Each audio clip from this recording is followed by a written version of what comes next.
Saudara, selamat jumpa kembali dalam merenungkan firman Tuhan dalam tema Raja Yosafat dari Kerajaan Yehuda dari Doa Tawarikh pasal yang ke-20, dan ini bagian yang ke-4a. Saya bagi menjadi dua bagian dalam tema ini. Kemenangan atas Moab dan Amon dan akhir pemerintahan Raja Yosafat. Sesudah Yosafat ditegur oleh Nabi Yehu dan Yosafat melakukan pembaharuan, maka datanglah Bani Moab dan Bani Amon bersama-sama dengan sepasukan orang Meunim berperang melawan Yosafat.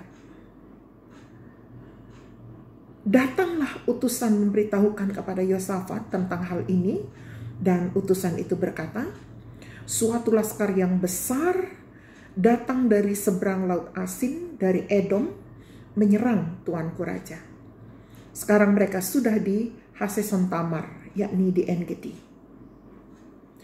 Yosafat menjadi takut dan mengambil keputusan untuk mencari Tuhan. Ia menyerukan kepada seluruh Yehuda untuk berpuasa. Orang Yehuda berkumpul untuk meminta pertolongan dari Tuhan. Mereka datang dari semua penjuru Yehuda untuk mencari Tuhan.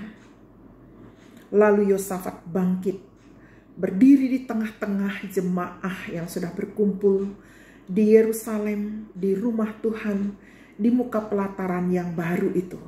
Dan Yosafat berkata, "Ya Tuhan Allah nenek moyang kami, bukankah Engkau Allah di dalam sorga? Bukankah Engkau memerintah atas segenap kerajaan? Kuasa dan keperkasaan ada di dalam tangan-Mu, sehingga tidak ada orang yang bertahan melawan Engkau. Bukankah Engkau Allah kami yang telah menghalau penduduk ini dari depan umat-Mu Israel dan memberikannya kepada keturunan Abraham sahabat-Mu itu untuk selama-lamanya? Lalu mereka mendiami tanah itu dan mendirikan bagi-Mu tempat kudus untuk nama-Mu. Kata mereka, bila suatu malapetaka menimpa kami, yakni pedang, penghukuman, penyakit sampar, atau kelaparan, kami akan berdiri di muka rumah ini di hadapan-Mu, karena nama-Mu tinggal di dalam rumah ini. Dan kami akan berseru kepadamu di dalam kesesakan kami, sampai Engkau mendengar dan menyelamatkan kami. Sekarang lihatlah ya Tuhan, Bani Amon dan Moab dan orang dari pegunungan Seir ini. Ketika orang Israel umat-Mu itu datang dari tanah Mesir, Engkau melarang memasuki negerinya. Oleh sebab itu mereka menjauhinya dan tidak memusnahkannya. Namun lihatlah, sebagai pembalasan, mereka datang mengusir kami dari tanah milik-Mu yang telah Engkau wariskan kepada kami. Ya Allah yang kami sembah, tidakkah Engkau akan menghukum mereka?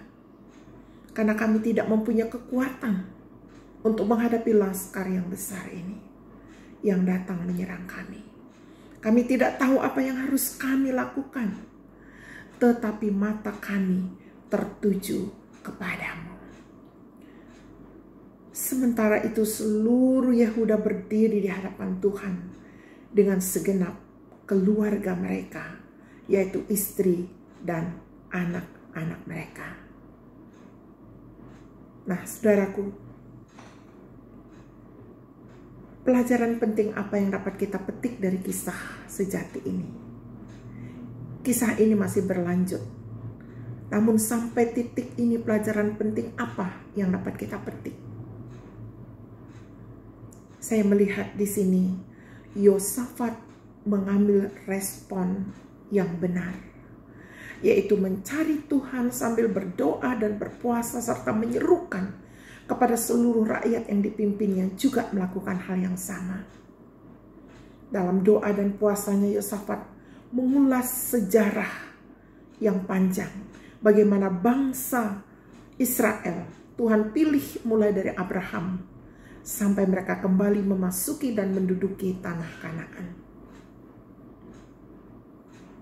Dalam doanya juga ia menyebut, kami tidak tahu apa yang harus kami perbuat, namun mata kami tertuju kepadamu. Sambungannya saya akan berikan pada hari berikut.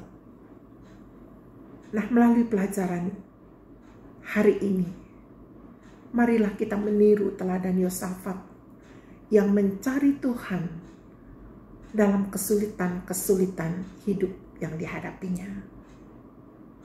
Pada masa yang lampau, Tuhan sudah menolong Yosafat. Pasti kini ia juga menolong kita. Ketika kita mencari Dia, ketika kita bersungguh-sungguh berdoa sambil berpuasa, segera Tuhan menyatakan jawabannya. Amin.